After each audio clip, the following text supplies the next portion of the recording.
وكفى وسلام على عباده الذين اصطفى خصوصا على سيدنا محمد المبعوث إلينا بشيرا ونذيرا صلى الله تعالى عليه وعلى آله وأصحابه وأتباعه وسلم تسليما كثيرا كثيرا. اللهم صل على محمد وعلى آل محمد كما صليت على إبراهيم وعلى آل إبراهيم إنك حميد مجيد. اللهم بارك على محمد وعلى آل محمد كما باركت على إبراهيم وعلى آل إبراهيم إنك حميد مجيد. أما بعد فأعوذ بالله من الشيطان الرجيم. بسم الله الرحمن الرحيم.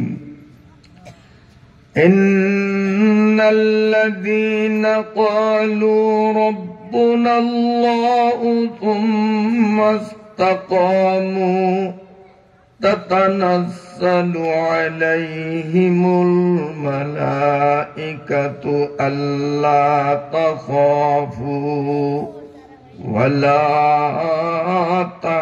تحزنوا وأبشروا بالجنة التي كنتم توعدون.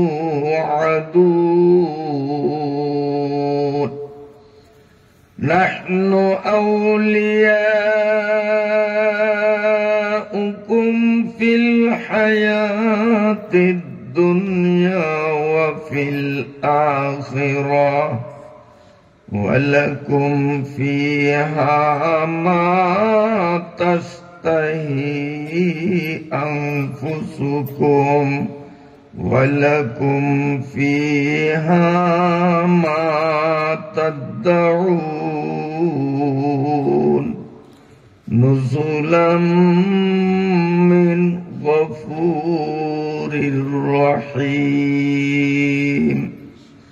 وقال النبي صلى الله عليه وسلم ثلاثة لا يكلمهم الله يوم القيامة ولا ينظر إليهم ولا يزكيهم ولهم عذاب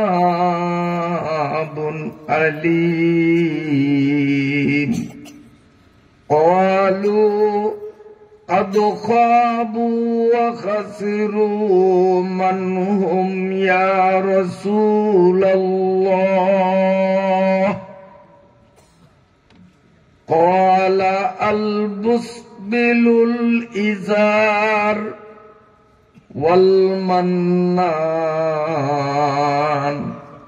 وقاطع الرحم أو كما قال عليه الصلاة والسلام. বুরহানুদ্দিন থানাদ্দিন 22 খানবাড়ি যুব তাফসীর যুব সমাজের উদ্যোগে 3 দিন ব্যাপী আয়োজিত বার্ষিক তাফসিরুল কোরআন মাহফিলের আজ দ্বিতীয় দিন 11ই ডিসেম্বর 2024 দ্বিতীয় দিনের শেষ অধিবেশনের সম্মানিত সভাপতি, উপস্থিত ওয়ারাসাতুল আম্বিয়া হযরত উলামা ইকরাম, শ্রদ্ধাভাজন বয়োজ্যেষ্ঠ মুরব্বীগণ, আমার যুবক বন্ধুরা, পর্দার আড়ালের সম্মানিতা মায়েরা, বোনেরা ও মেয়েরা, আমি আপনাদের সামনে সংক্ষিপ্ত খুতবা পাঠান্তে কোরআনুল কারীমের সেই একই আয়াত তিলাওয়াত করেছি মাগরিবের পর থেকে এশা পর্যন্ত হুজুর যে আয়াতের বিষয়ভিত্তিক আলোচনা করেছিলেন। কথাটি এজন্য বলছি যে হয়তো আমার আয়াত তিলাওয়াত করার কারণে কারো মনে এমন দ্বিধাদ্বন্দ্ব থাকতে পারে, এই আয়াতের তাফসীর তো এশার আগে হইছে, তো এখন তো ডবলিং হবে, হুজুর তো আয়াত সেইটাই বললেন। আগের হুজুরের পুরোপুরি বয়ান আমি পাইনি। আমি এশার নামাজের আগে এসে অল্প কিছু সময় তার আলোচনা শুনলাম, তাতে অনুমান করেছি এবং রুমে বসে আমি বলেওছি একবার না কয়েকবার যে যিনি আলোচনা করেন কোরআন সম্পর্কে তার অভিজ্ঞতা ভালো, আহলে ইলমি আলোচনা করে এই আয়াতের বিস্তারিত ব্যাখ্যা করার সময় তো হুজুর পাবে না, কারণ হুজুরের সময় ছিল লিমিটেড। যার কারণে আমি অল্প আলোচনা শুনেছি, অনুমান করেছি যে সেই হুজুরকে যদি আরো লম্বা সময় দেয়া যেত তো এই আয়াতের সবিস্তার তাফসীর তিনি আপনাদেরকে শুনিয়ে মুগ্ধ করতেন, শিক্ষণীয় অনেক কিছু তার থেকে আপনারা পেতেন। কিন্তু যেহেতু হুজুরের সময় ছিল লিমিটেড, এজন্য আমি অন্য আয়াতের দিকে না গিয়ে হুজুরের সেই তিলাওয়াতকৃত আয়াতটাই তিলাওয়াত করলাম। তবে দোয়া করুন এই আয়াতের ব্যাখ্যায় হুজুর যেসব কথা বলেছেন আমার মুখ থেকে যেন সেগুলি ডবলিং না হয়। এই আয়াত থেকে হুজুর যা বলেছেন আমি কিছু শুনেছি, সব তো শুনিনি।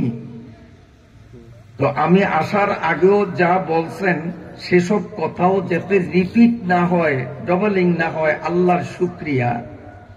আমাদের ভোলা বাপ্তায় বিশাল তাফসীর মাহফিল হয়, অনেক লোক হয়, আপনারা যা আসছেন এর থেকে অনেক বেশি। সেই মাহফিলের প্রতি বৎসর সভাপতিত্ব করেন, হুজুররা চিনবেন, ভোলা ধনিয়া মাদ্রাসার সাবেক প্রিন্সিপাল, কি নাম জানি হুজুরের, মৌলানা আমির হোসেন না, আর সাবেক প্রিন্সিপাল নামটা মন থেকে আসে আর যায়। আচ্ছা যাক, স্মরণ হইলে বলবো। সাবেক প্রিন্সিপাল, খুব বিজ্ঞ আলেম, ফার্সি ভাষায় অনর্গল কথা বলতে পারেন। ভোলা শহরে আমার সাথে দেখা হইলে তখন উনি আর আমি ফার্সি ভাষায় কথা বলি, বাকিরা সব বোকার মতো তাকিয়ে থাকে। পৃথিবীতে মানুষ যত ভাষায় কথা বলে, বাংলা, আরবি, ইংরেজি, ফার্সি, তুর্কি, নাগরি, সংস্কৃত, যত ভাষা আছে, পৃথিবীর মধ্যে সবচেয়ে কঠিন ভাষা হলো ফার্সি ভাষা। সেই হুজুর অনর্গল ফার্সি ভাষায় কথা বলতে পারে। আমি গুনাহগারকেও যদি আজকে বলেন যে ওয়াজ ফার্সি ভাষায় শোনাবো, তো ইনশাআল্লাহ বাংলার মতো অনর্গল ফার্সি তো আমি বলতে পারবো। আল্লাহর মেহেরবানিতে ফার্সি ভাষার উপর আমার এতটা দক্ষতা আছে, তো আমরা এভাবে বলি। তো ওই মাহফিলে, 2 দিন ব্যাপী মাহফিল, প্রথম দিনের প্রধান অতিথি ছিলেন মাওলানা রফিকুল ইসলাম সাহেব, বরিশালের খলিফাপুরটির এক সময় খতিব ছিলেন। দ্বিতীয় দিনের প্রধান অতিথি আমি গিয়ে সেখানে এইভাবে কোরআন শরীফ খুললাম বিসমিল্লাহ বলে, অমনি আমার সামনে যেই সূরাটা পড়লো, একটা সূরা শুরু, আমি ওইখান থেকে তিলাওয়াত শুরু করলাম। তিলাওয়াত যখন শেষ করলাম তো সভাপতি সাহেব আমার কাঁধে হাত দিয়ে বলেন, হুজুর এই সূরার তাফসীর গতকালকে হয়েছে, মাওলানা রফিক সাহেব করেছে, সূরাটা বদলাইলে ভালো হইতো। আমি বললাম গতকালকে আমি আসিনি, ওনার বয়ানও শুনিনি, কিন্তু আমার আল্লাহ তো শুনছেন।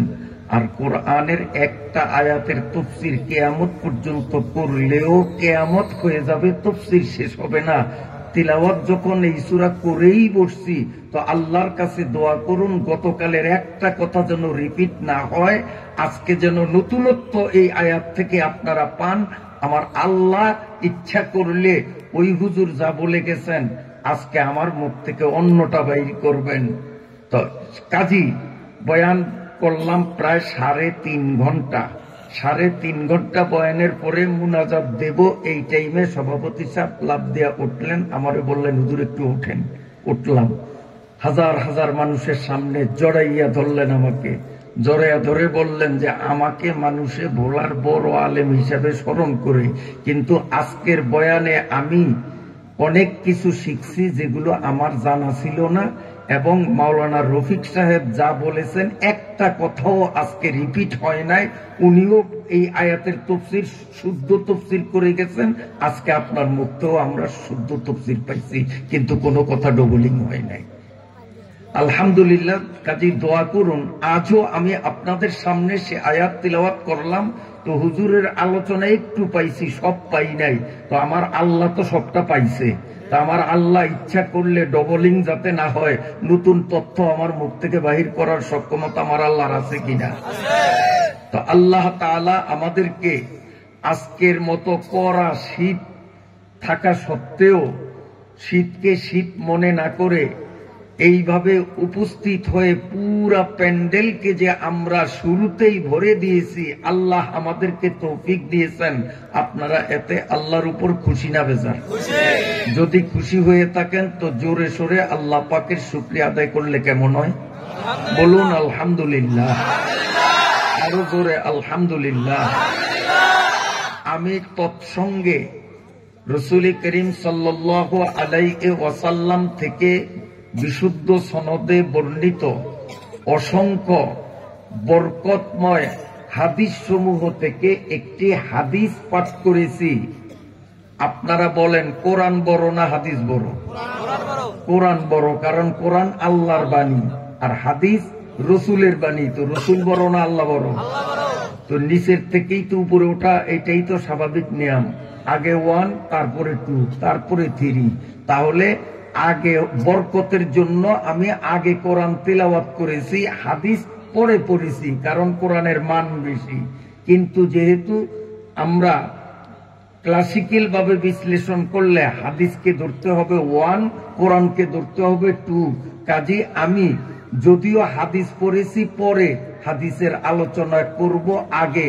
যদিও কোরআন পড়েছি আগে, কোরআনের ব্যাখ্যা বিশ্লেষণ দিব পরে।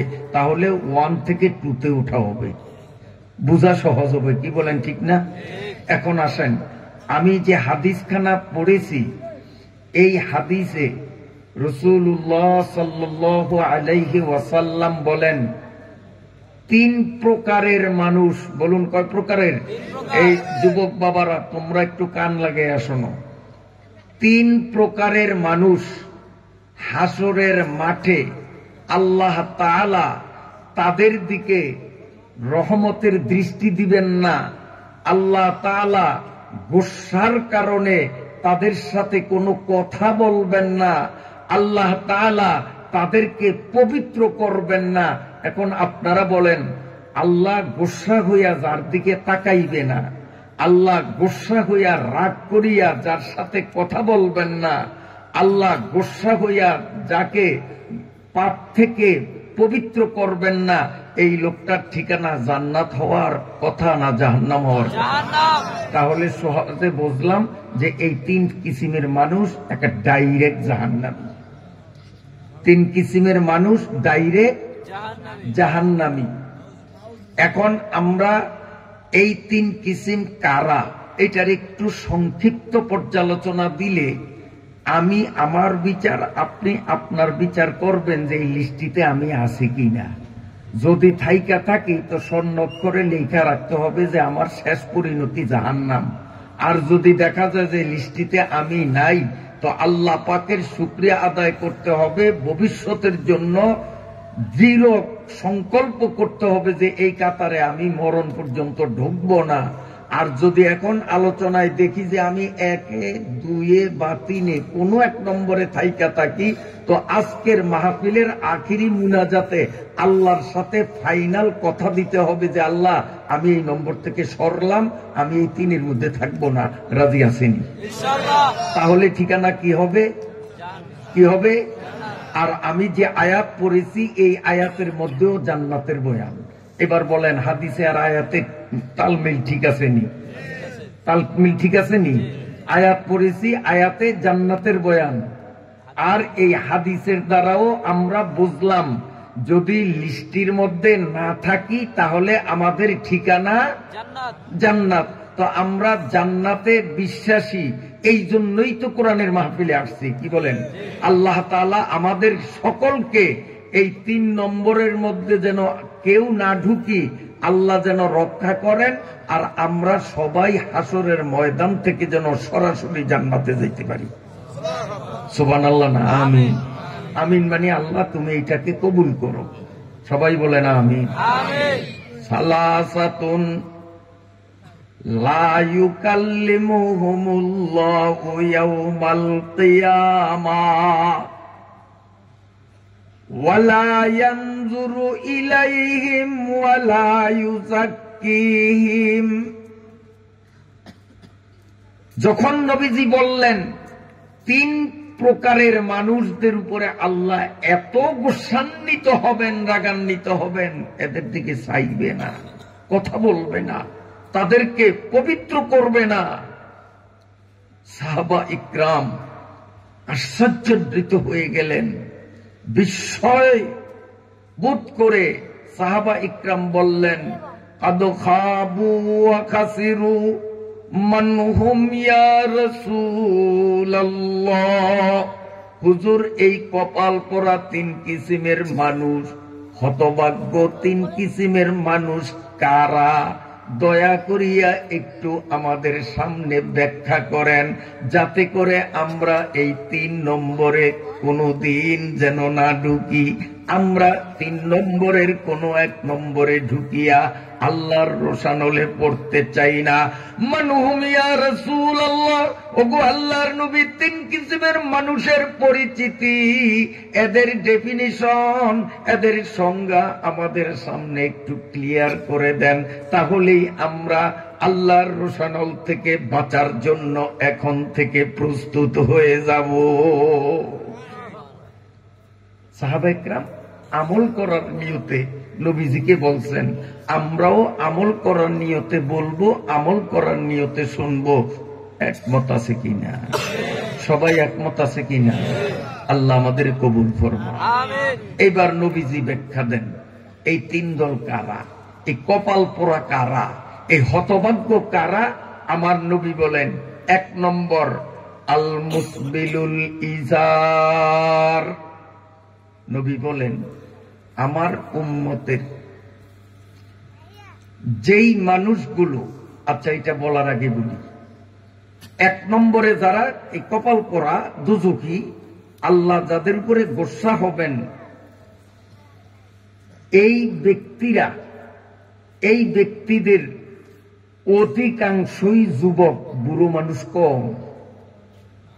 বুড়াদের জন্য একটা সুসংবাদ, যুবকদের জন্য দুঃসংবাদ। হাদিসের ব্যাখ্যার আগে বললাম, আমার চোখে আমি যা দেখি, এই 3 কিসিমের মানুষ যারা দুজকি, আল্লাহ যাদের দিকে তাকাইবেন না, কথা বলবেন না, তাদেরকে পাক পবিত্র করবেন না, এই 3 নম্বরের 1 নম্বরে যারা, তাদের সংখ্যা জুয়ানদের মধ্যে বেশি দেখা যায়। জুয়ানরা বলো নাউযুবিল্লাহ।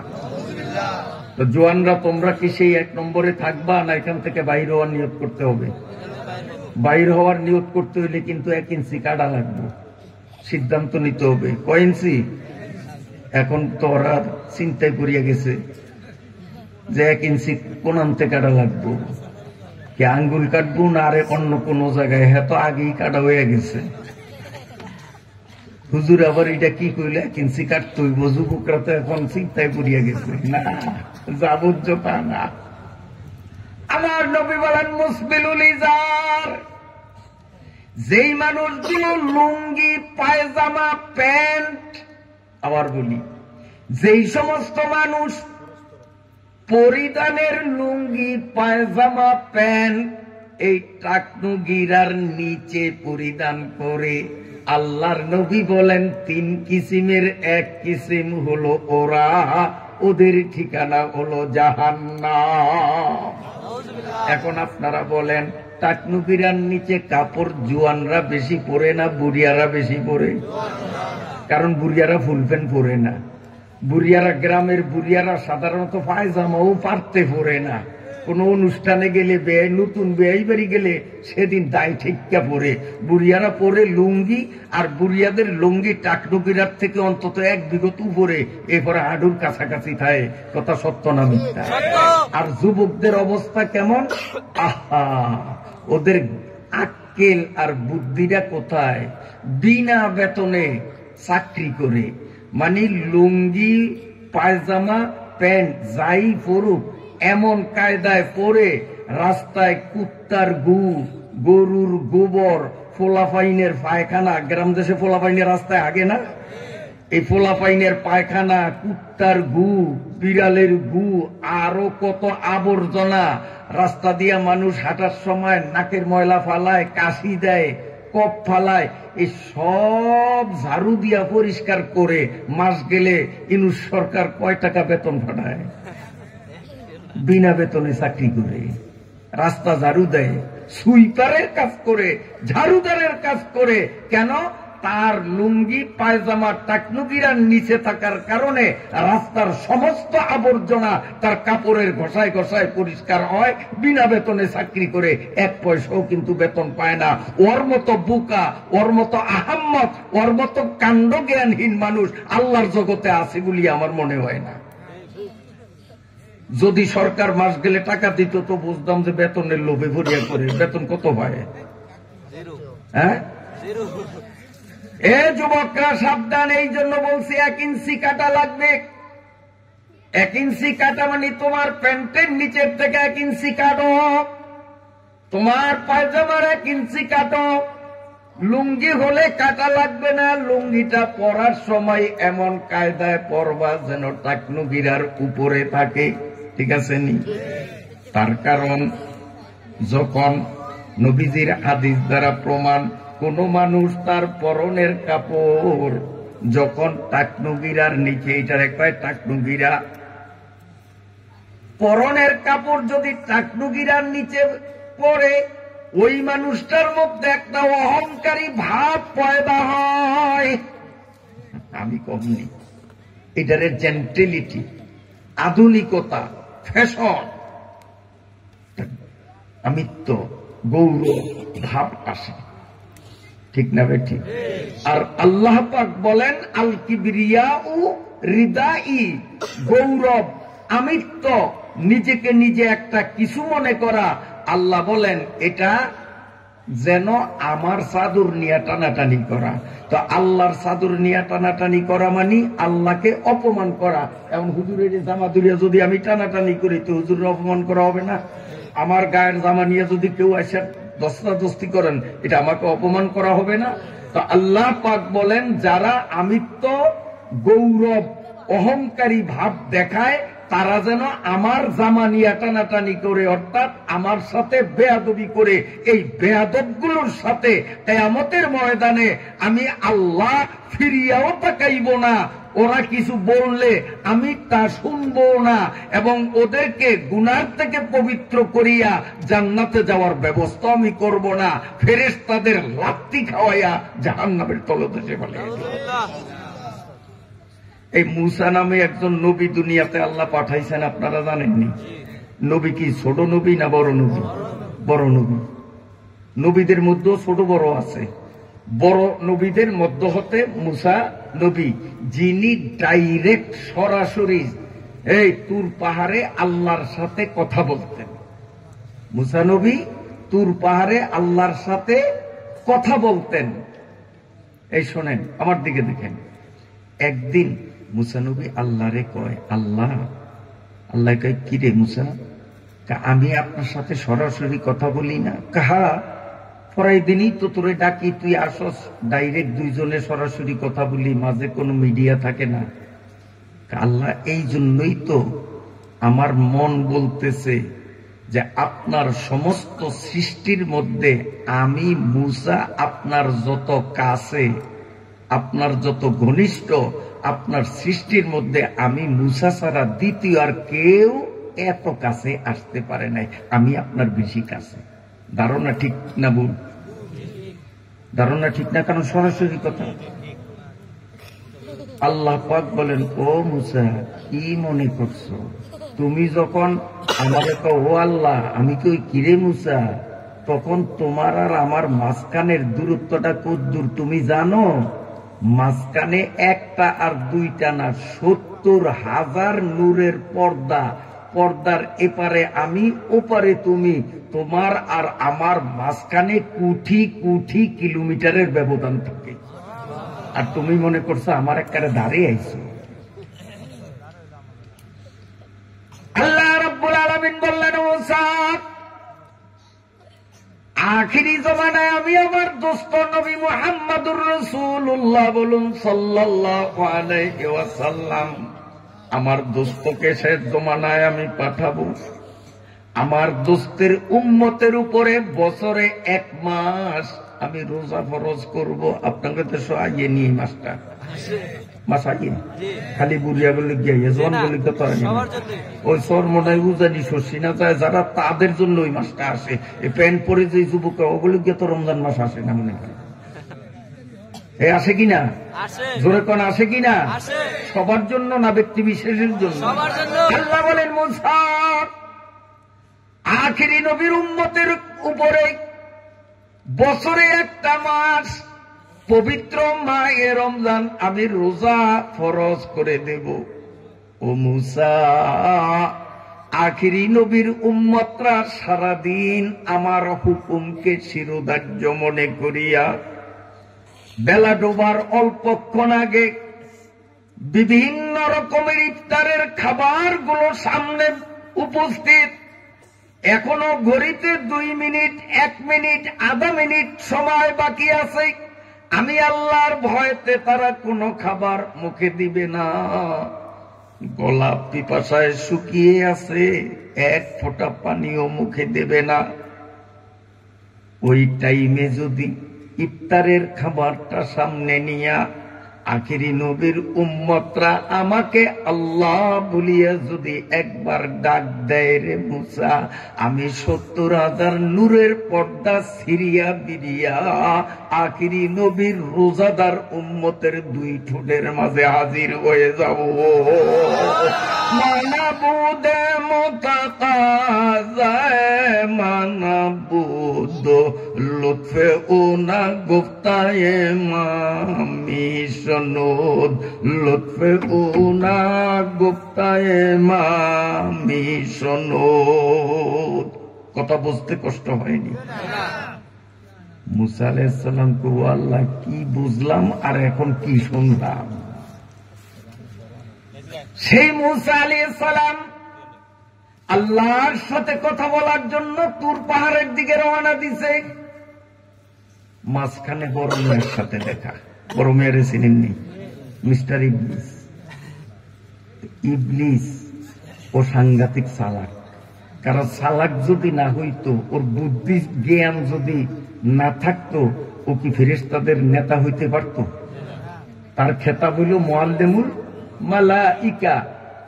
জমিনের নিচে, জমিনের উপরে, বাতাসে, আসমানে, বেহেশতে, দোজখে, যত জায়গায় যত ফেরেশতা, সব ফেরেশতাদের উস্তাদ ছিল ইবলিস। তাইলে তার জ্ঞান কম না বেশি? অনেক বেশি না? তো এই ইবলিস তো চালাক, ওর তো জ্ঞান বেশি।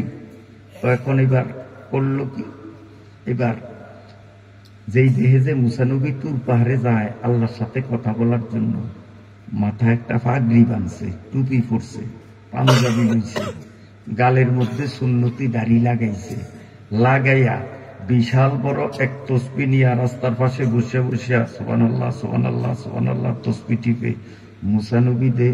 আরে বাবা, আমার দেশে এত বড় একজন পিসাব, এই পিসাবের তো একটু পরিচয় নেওয়া দরকার।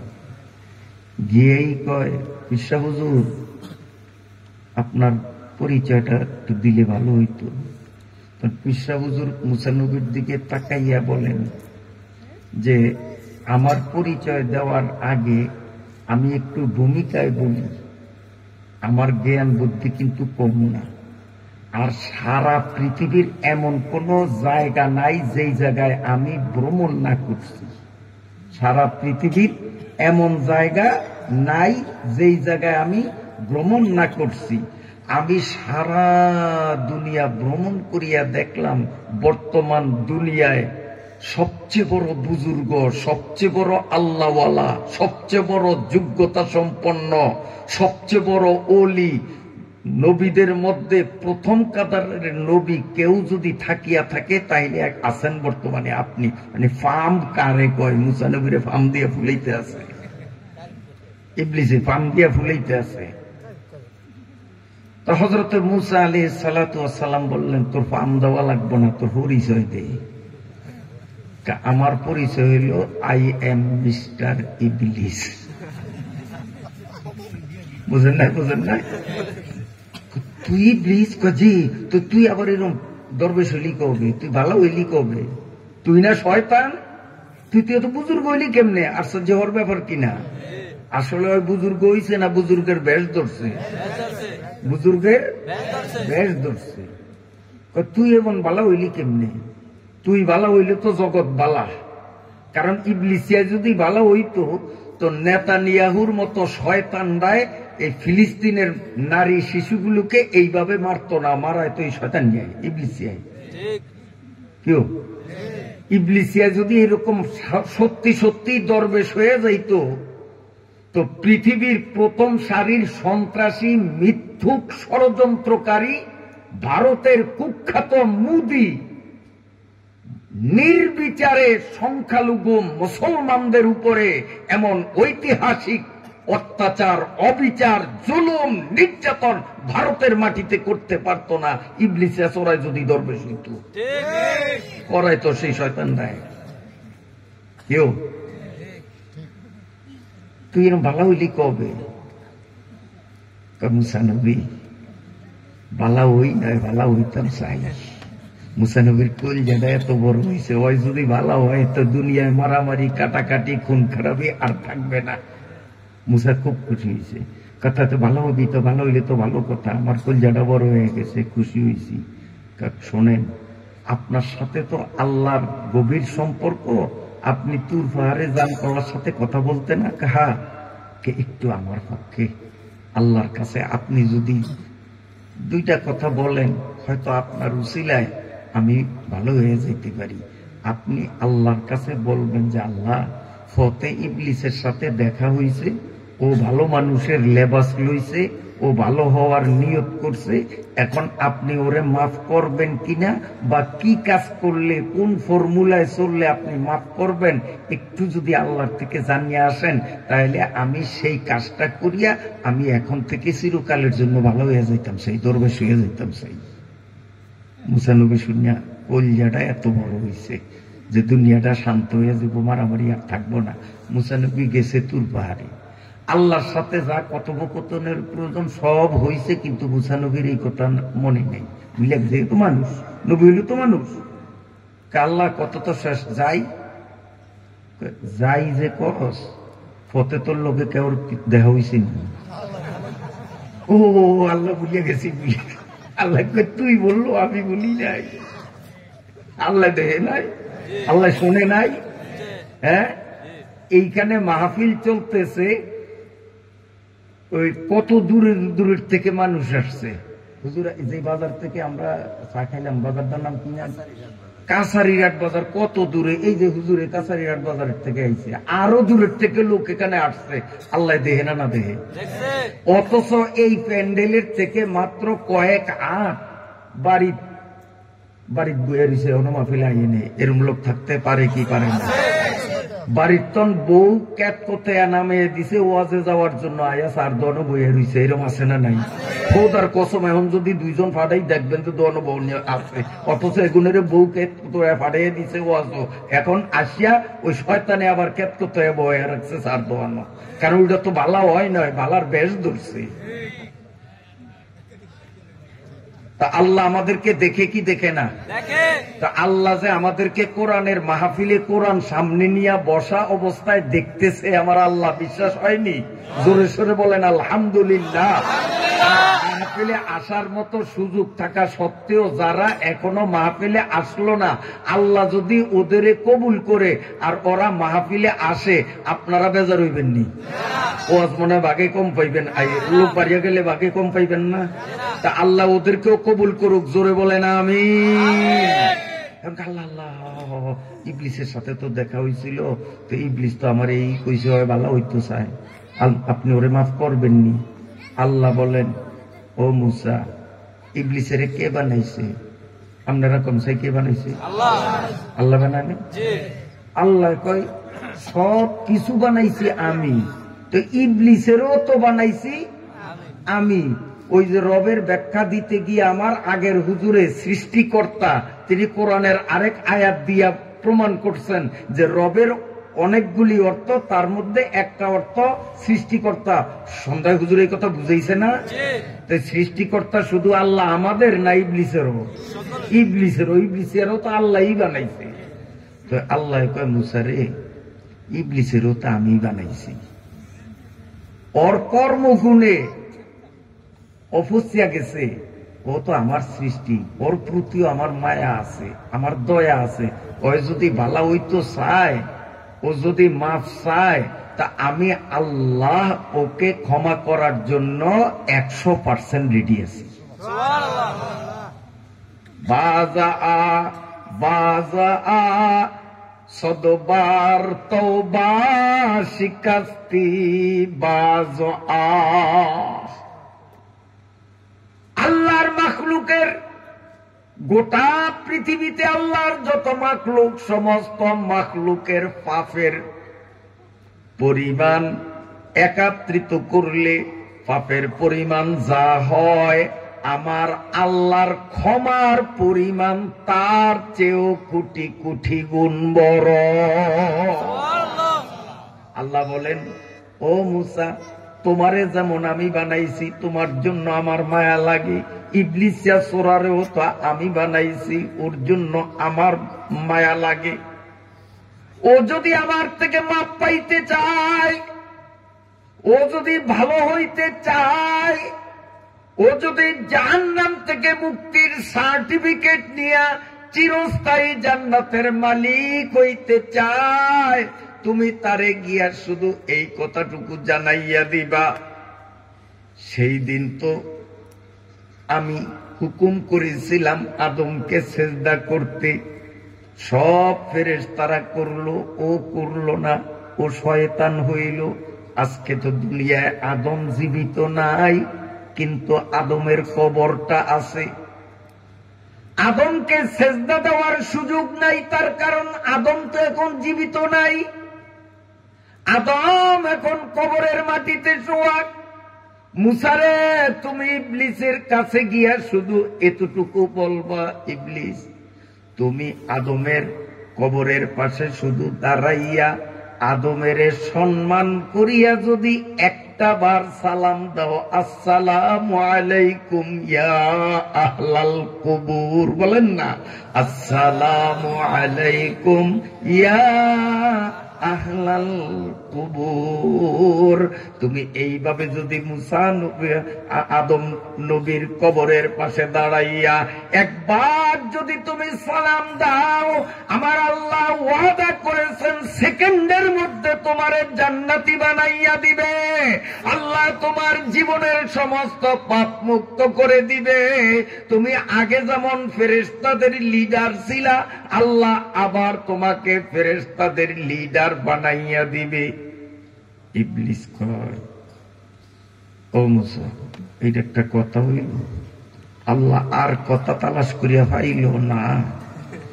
আদমে জিন্দা থাকতে আদমের সামনে নতি স্বীকার করি নয়, এখন ওই মরাটার কাছে যায় আবার কবরের কাছে যায় নতি স্বীকার করবো।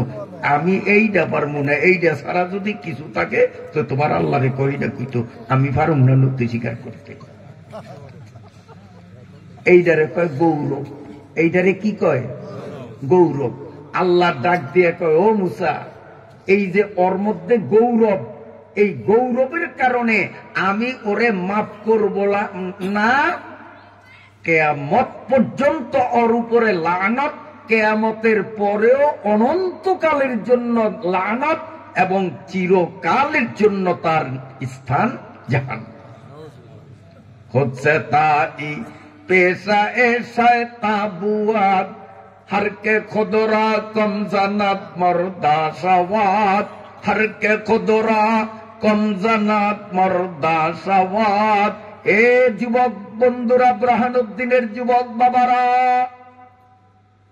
ইবলিস শুধু গৌরবের কারণেই ধ্বংস হয়েছে, কথাটা বুঝাইতে পারলাম কিনা?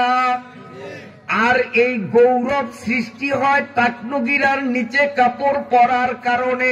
এই জন্য বলেছি 3 শ্রেণীর মানুষের দিকে যে আল্লাহ রহমতের নজর দিবেন না, তার মধ্যে 1 নম্বর যারা টাকনুগিরার নিচে কাপড় পরবে।